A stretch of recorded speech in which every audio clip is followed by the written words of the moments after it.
is there a risk that in the name of security, we might begin to sacrifice privacy? You know, how do we navigate that little space between security, you know, and then privacy, so that it doesn't become, like you said, as if we are encroaching on the rights of the citizens? Yes, as I said before, the law is there to do that. Just that we have to be very careful the way we apply the law and the way we deploy technologies. For instance, a lot of emerging technologies, the applications, the platforms, they are immutable in nature. That is, some of them, when you input your data, to erase or to correct such will be very difficult. Whereas it is your right to be able to rectify your data with data controller at any point in time. It is your right for you to tell the data controller to erase your data from the database. It is your right to say, to refuse being profiled. These are your rights, but the emerging technology can actually guarantee this right. That is why there is what is referred to as privacy by design or by default. Like right from the very moment you are developing your application, you are developing your solution, you incorporate that aspect of privacy. And there's a lot of innovations that are coming up now that you put what you are doing to test. There's some basic questions you need to ask. That if I do A, B, C, D, has it encroached on the rights of data subject in terms of rectification, in terms of erasure, in terms of portability, and so on? If your answer to this is no, you need to reevaluate what you have done and see, and make sure that you put in place this measure. There is also what we call DPIA, that is the Data Protection Impact Assessment. Now, what it does is to evaluate the solution you are trying to develop or to deploy. Look at the possible risk, likely risk to data subjects. What are the kind of risks that may occur? In case they occur, what do we do? How do we immediately mitigate the effect of this risk? These are things that are coming up. Because in the place, we need to look at the right of the data subject. Look at the principles of data privacy. What are the things that we need to know? Data minimization, purpose limitation, security, storage. These are things that we need to properly study and understand. That for me as a data controller, data processor, I need to understand these principles. I need to understand the rights of data subjects and ensure that where my own technology comes in, I should ensure that it does not infringe on the rights of data subjects. It's not against the principle of data protection. That is the balance we are trying to bring together. And to a large extent, we are creating awareness to ensure that, because a lot of tech guys who develop solutions, they don't even understand data privacy. Most of them, they do data security. And data security is different from data protection or privacy.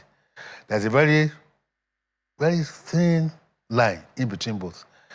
It is possible for you to do security. To some extent, you cover some aspect of privacy. But you would not completely cover privacy. And there are some things that an average data subject may bring up that will put you as a data controller, that may put you in serious trouble because you are not taking care of his rights. You have not obeyed the principle of data processing.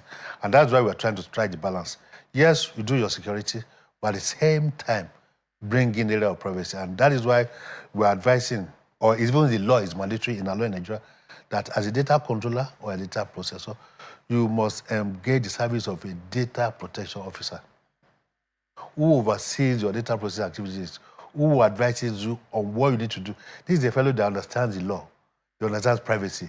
He doesn't want to know anything you are doing about your tech or whatever, but he understands what you need to do, your obligations to data subjects.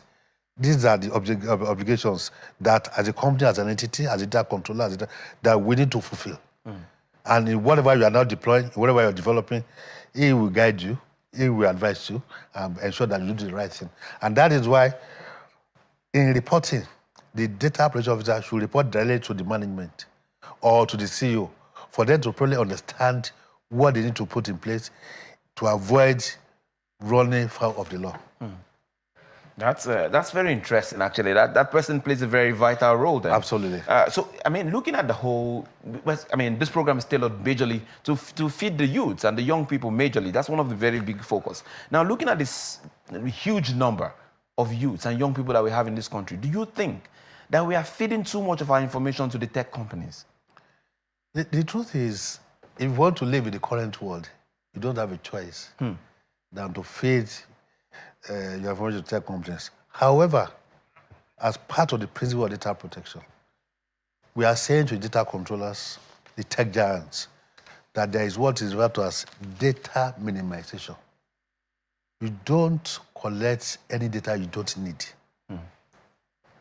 There's what is called purpose limitation. You collect for only the purpose for which you want to use that data for. This is where we are trying to say, okay, this is the balance we are trying to strike. Don't collect more than what you need. So there is no excess information, which may be redundant, and some other people we have access to use against data subjects. Data minimization, too. This is what you need. The purpose you limit it to. These are some of the things that you need to, that will guide you.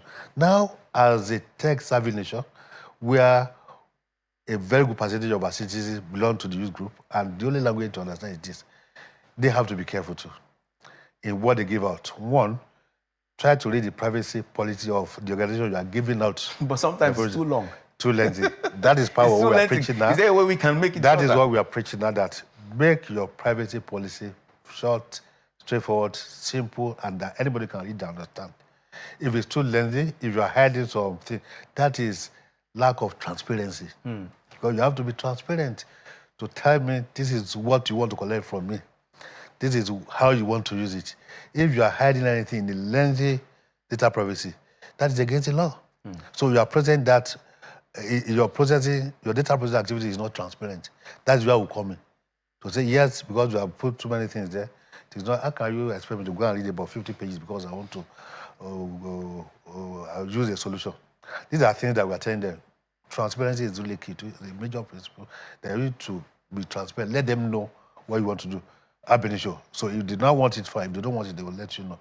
So it's all about balancing these things. We cannot afford not to use technologies. That is the truth. Unless you want to become obsolete, whatever you're doing. In physical, in the social interactions, in businesses, in sports, in just of anything. We depend on digital technologies. I can't remember the last time I went to the banking hall, and I'm sure it's like that to almost everybody. Even the so-called illiterates, they go to POS. They don't go to banking halls anymore. I do all my transactions on my phone. A lot of studies I go online to do. I do purchases online. So this is our life. This is reality. And we have to live with it, but with caution. And the caution is for you to know your rights and data subject, know the basic principle of data protection and privacy.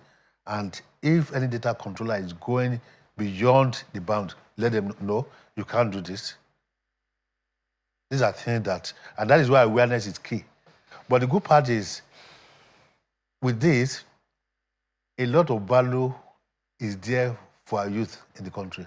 For instance, something as simple as becoming a data protection officer is huge. It is mandatory under the law that all data controllers and processors must have their data protection officers. The figure we have in Nigeria is very low. We have less than 10,000, about 10,000 now because of the work we're doing in the last 2 years. We increased the number from less than 5,000 to more than 10,000. But the fact is that we need about 500,000 of such. So there is this gap of 490,000, which we are trying to bridge. And we have started that already. Early this year, we trained about 500 to the level of certification. Some of these guys are already being employed by organizations. And that is what we want to see, that if there is value in this thing, you are using it, but you can even become a professional. More employment. You become an expert. It creates employment, it creates wealth for people. In fact, the ecosystem is almost more than 10 billion now because of the PPP model that we have adopted here.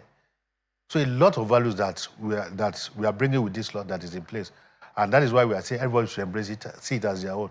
It's for you as a citizen. It has a lot of value to you as a citizen that is a data subject, and to data controllers and processors.